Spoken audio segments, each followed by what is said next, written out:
Hola gente, bien, hoy voy a hacer un repaso por una novela distópica muy interesante porque es incluso anterior a Nosotros de Yevgeny Zamyatin. Una es de 1920 y la otra es de 1907. Esta novela es Señor del Mundo, escrita por Robert Hugh Benson. Tengan en cuenta que durante este video voy a mencionar algunas partes de la trama y en este caso es importante porque el desarrollo y final de esta novela y nuestra reacción dice mucho de nosotros y de qué somos capaces de asimilar y qué no, así que tengan eso en cuenta. Bien, la historia se ambienta a principios del siglo XXI, cuando se supone que hace algo más de 100 años atrás habría comenzado un nuevo modo de vida caracterizado sobre todo por grandes diferencias en la cosmovisión de las personas. Desde el año 1917 habrían tomado el poder ciertos grupos de izquierda, sobre todo a través del Partido Laborista Británico, y con ese poder se habrían extendido los nuevos puntos de vista. Supongo que a varios les llamará la atención el año 1917 y su correspondencia con sucesos reales. También habrían recibido gran ayuda en esta historia y habrían tenido mucha influencia las llamadas sociedades discretas. Desde ese momento comienza a buscarse la desaparición de patriotas y creyentes, que pasan a ser considerados no compatibles con la nueva visión. Comienza entonces una debacle total en la tradición, que no consigue manera de maniobrar, y va siendo reemplazada por dogmas seculares. La defensa de las naciones también se ve debilitada porque surge una nueva organización mundial constituida por 3 bloques continentales que incluyen por un lado a América entera, por otro lado a Europa y en tercer lugar a Oriente. A otras zonas simplemente se las ganan las potencias, como por ejemplo África. Aún así, simultáneamente se dice que el mundo está bastante centralizado. En un principio tienen diferencias entre estos sectores e incluso están cerca de tener enfrentamientos.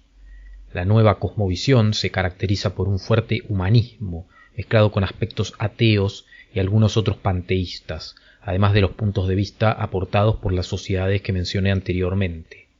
La gente ligada a la nueva cosmovisión puede exhibir sus símbolos característicos, pero aquellos apegados a la antigua tradición, los creyentes, no pueden. Este tipo de aspectos, sumados a infiltraciones, habrían contribuido a que las personas cercanas a las antiguas creencias casi que desaparecieran por completo en algunos países y en todo caso se mantuvieran solo en algunos focos de resistencia. Globalmente se fue adoptando el esperanto como idioma general, aun cuando sobrevivían diferencias entre estos 3 bloques geográficos. En la zona europea, donde viven los protagonistas y transcurre la historia, se narra cómo hay naves voladoras o comodidades materiales disponibles para los más pudientes. Es común que en ciertas situaciones algunas personas elijan por sí mismas irse de este mundo, o también en algunos casos se elige por parte de sus familiares o personas cercanas.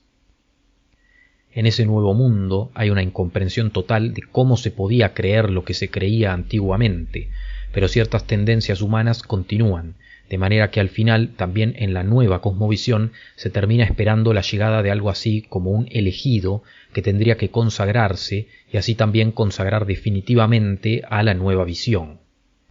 Llama la atención cómo en un momento sucede una gran agresión por parte de aquellos pertenecientes a la antigua tradición y enseguida se identifica al agresor y la causa, de manera que posteriormente el propio sistema toma represalias contra los defensores de esa antigua tradición.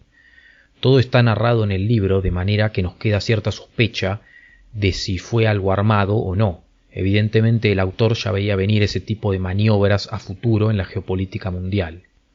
Algunos momentos que son muy claves en la novela suceden cuando algunos pertenecientes a esta nueva cosmovisión llegan a los momentos finales de su vida y se dan cuenta solo ahí de que necesitan el acompañamiento de lo tradicional, de las creencias tradicionales, de manera que terminan pidiendo, por ejemplo, la ayuda de un cura que los acompañe en sus últimos momentos. Ya desde ese primer momento se menciona cómo muchos que intentaban resistir a ese nuevo humanismo se encontraban detenidos por no sumarse a la nueva adoración, y en algunos casos se llegaba a medidas extremas contra ellos. Finalmente, a los creyentes no les queda otra opción más que refugiarse en Roma, que habría sido uno de los últimos territorios de resistencia en el mundo, porque en todo el resto del planeta estaban siendo perseguidos. Allí, en Roma, se habría empezado a vivir de una forma diferente, que según el autor se parecía a la Edad Media. Los que mantenían esa forma de vida eran muy conscientes de que se venía más persecución hacia ellos y sus creencias. El autor caracteriza a ese momento diciendo literalmente: las virtudes naturales, en lo que es todo el resto del mundo, se habían erosionado exuberantemente y las sobrenaturales eran despreciadas. La amistad desplazaba a la caridad, la satisfacción a la esperanza y el conocimiento tomaba el lugar de la fe. Fin de cita.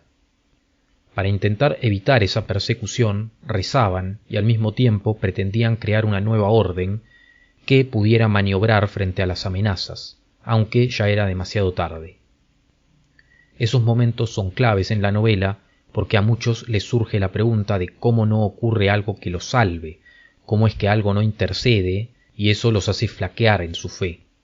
Al mismo tiempo, dentro del nuevo humanismo, también hay gente que flaquea, tanto por causas como las que mencioné antes, cuando la gente está en los últimos momentos de su vida y se termina dando cuenta de que quiere volver atrás en sus creencias, así como también porque se desengañan y se impresionan frente a la fuerte agresión que se hace hacia los creyentes.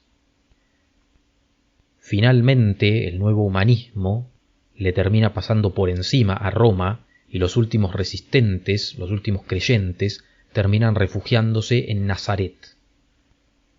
Frente a estos, los humanistas se ríen de que no les haya servido de nada la fe, que no los haya salvado nada.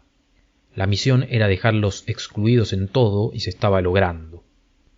En ese nuevo mundo el perdón o la compasión eran algo inmoral e imperaba la ley del más fuerte. Finalmente, se termina haciendo presente en este mundo humanista que dejó atrás las creencias católicas un falso salvador, un falso mesías a manera de político. Mediante sus medidas, digamos, se le termina pasando por completo por encima a todo lo tradicional. Se lo adora en todo el mundo a este sujeto que llega porque él es quien evita un posible enfrentamiento entre estas facciones continentales que mencioné antes. Es como que él llega para, digamos, unificar al mundo, para consagrar un globalismo centralizado. Le terminan de pasar por encima a todo lo tradicional, a todas las antiguas creencias y sus representantes, o por decirlo de una forma más simple, terminan de erosionar lo que sería la institución representante del cristianismo a nivel mundial, y así finalmente es como termina esta novela. Bien, si ustedes además de este resumen van a verificar justamente, van a leer la novela por ustedes mismos, como dije antes, seguramente se van a quedar con conclusiones muy extrañas, porque típicamente las historias que uno puede leer o las que puede ver a través del cine tienen estos arquetipos o esta cuestión heroica en la cual hay una lucha pero finalmente se termina venciendo, digamos que los buenos terminan ganando. Y esta historia tiene, por ejemplo, cosas que a mí me hacen acordar al libro de Job, porque en algunas partes es casi que como una pesadilla lo que pasa, o sea, todo lo que ya está mal va yendo hacia peor y lo que ya está peor se vuelve todavía peor aún. Y uno piensa, bueno, en algún momento va a pasar algo que dé vuelta a las cosas, y no ocurre. Y en definitiva, esta novela, como representante de creencias tradicionales ligadas con el catolicismo, en el fondo está dando un mensaje que toda persona, entiendo yo, perteneciente a este tipo de creencias, se tiene que plantear. O sea, el hecho de que no siempre va a terminar pasando algo material, físico, que termine generando algo así como una salvación, y en todo caso, o sea, el mensaje que algunos interpretan que da esta novela es que en todo caso lo que se puede lograr es algo así como tener una fe, una certeza, algo así, pero que no necesariamente van a cambiar las cosas en el mundo material. Por ese mismo motivo es que creo que puede servir mucho el mensaje en el fondo. Es como una novela que si uno se la pone a pensar dos veces, lo que transmite genera como un paso madurativo en mucha gente que siempre cree como que al final todo va a terminar saliendo bien. Y además realmente creo que no sé cuánto tiempo puede durar, pero si uno le da camino libre al modelo en el que estamos, creo que no sé si dentro de 8 años, 10 años, 20, no sé cuánto, pero finalmente algo así se va a llegar. Y justamente cuando hice el video anterior a este, se daba el mensaje en la lectura de que es mejor estar advertidos que estar en el peor momento cuando ya todo está ocurriendo.